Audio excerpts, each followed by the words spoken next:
O tempo todo, dinheiro público está sendo gasto. Em hospitais, em estradas, em todo lugar. Mas, como é que a gente pode ter certeza de que esse dinheiro está sendo usado do jeito certo? Hoje, a gente vai dar uma espiada nos bastidores do sistema de gastos públicos aqui no Brasil. Vamos entender as regras do jogo e, principalmente, descobrir o que acontece quando a realidade não segue o roteiro. Olha só o nosso roteiro de hoje. Primeiro, a gente vai entender a questão principal por trás de tudo. Depois, vamos conhecer as regras ideais, como as coisas deveriam funcionar. E aí a gente mergulha em casos reais, onde a coisa desandou. Na sequência, vamos descobrir quem são os guardiões que fiscalizam o sistema e, para fechar, entender por que tudo isso é tão importante para todo mundo. Bom, vamos lá. É só parar para pensar um pouco. Os governos movimentam uma quantidade gigante de dinheiro, todos os dias. É um fluxo que não para, financiando os serviços que a gente usa, da saúde à educação, até as grandes obras que vemos por aí.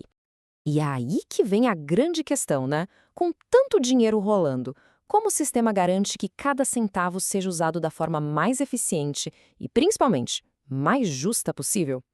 A resposta para isso está num conjunto de regras e em vários mecanismos de fiscalização. Então, para tentar resolver esse desafio, a lei desenhou um processo que, olha, no papel é para ser o ideal. É um passo a passo criado para garantir duas coisas. Primeiro, a melhor proposta para o governo e, segundo, um tratamento justo e igual para todo mundo que quer vender alguma coisa para o poder público. E a peça central desse sistema todo tem um nome: licitação.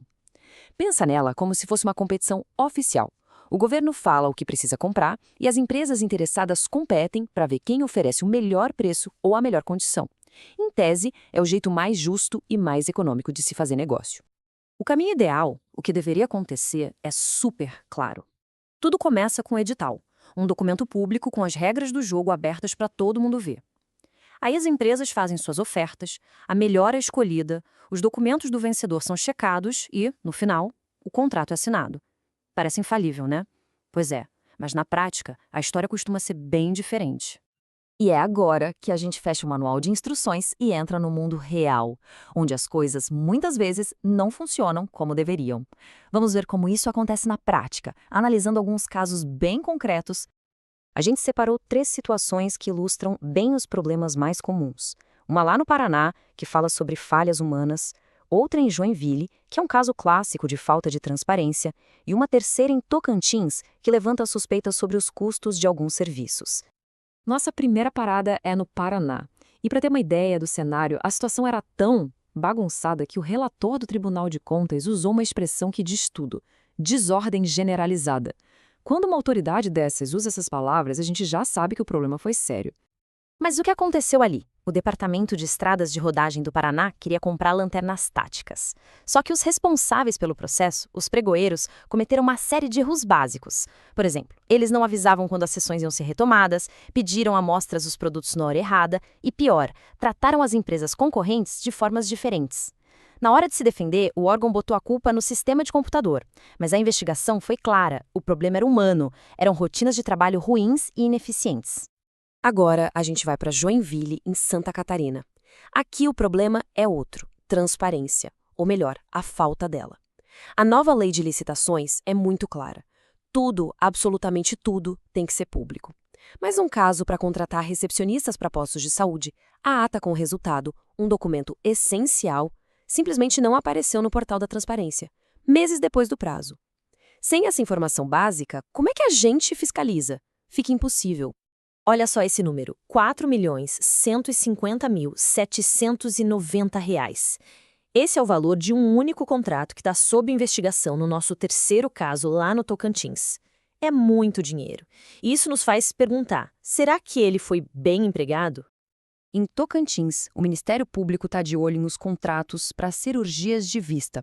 E a suspeita principal? Superfaturamento. Os sinais de alerta são bem claros. Por exemplo, por que o Estado estava pagando mais caro pelos mesmos procedimentos que alguns municípios pagavam, sendo que o fornecedor era um mesmíssimo instituto? Para complicar, a prestação de contas de um dos maiores contratos foi simplesmente rejeitada porque faltavam documentos.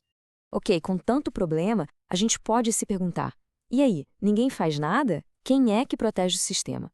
Bom, Felizmente, existem órgãos de controle e vários mecanismos de fiscalização que funcionam como os guardiões do dinheiro público.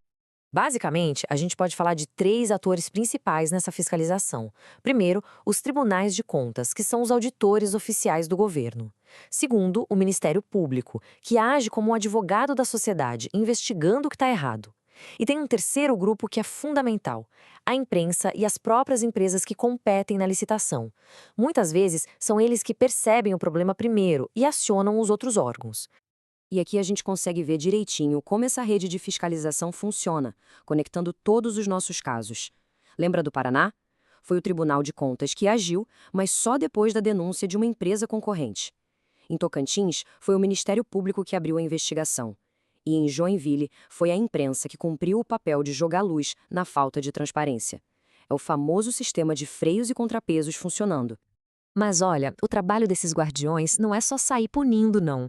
Muitas vezes, eles também servem para esclarecer as regras e garantir que a competição seja justa para todo mundo. Tem um outro caso do Paraná que mostra bem isso. Lá em Palmeira, por exemplo, uma prefeitura barrou uma empresa de uma licitação só porque a dona era esposa de um vereador. O Tribunal de Contas teve que intervir, e a decisão foi clara. Um conflito de interesses precisa ser provado, tem que ter um risco concreto de influência. Não dá para barrar alguém só por uma suposição baseada em parentesco. É uma decisão que protege a competição e que, no fundo, educa os gestores. Bom, e depois de ver tudo isso, o que fica, né? Qual é a lição principal que a gente tira desses exemplos de regras, de erros e de fiscalização? Acho que o principal aprendizado é que o sistema não é perfeito. Erros acontecem, desvios também, mas o mais importante é saber que as regras existem e que os guardiões estão de olho. Entender como uma licitação funciona e quem fiscaliza o processo é uma ferramenta de cidadania muito poderosa. No fim das contas, transparência não é um luxo, não é opcional. É a base de tudo. Da confiança entre a sociedade e quem administra o nosso dinheiro. E a lição final é um convite à reflexão. Conhecer as regras e os portais da transparência é o primeiro passo para a gente poder fiscalizar o dinheiro público onde a gente vive. A informação, na maioria das vezes, está lá, disponível para quem quiser ver. A grande pergunta é: será que a gente está olhando?